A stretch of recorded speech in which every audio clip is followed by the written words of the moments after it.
Doble homenatge per dues víctimes del nazisme, José García Campillo i Pere Sabater Carbonell, resident i nascut a Sabadell respectivament.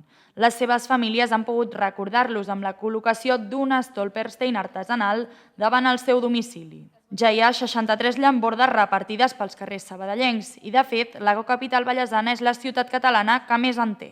José García ha estat homenatjat al carrer de la Serralada, a la Serra d'en Camaró, i Pere Sabater al carrer de l'Horta de Novella, al centre, davant la casa on va néixer. Cada llamborda està construïda en formigó, amb una làmina de llautó sobre la que es graven les dades més importants de cada persona. Un cop col·locades, els familiars i amics han fet una ofrena floral per acabar d'arrodonir l'acte.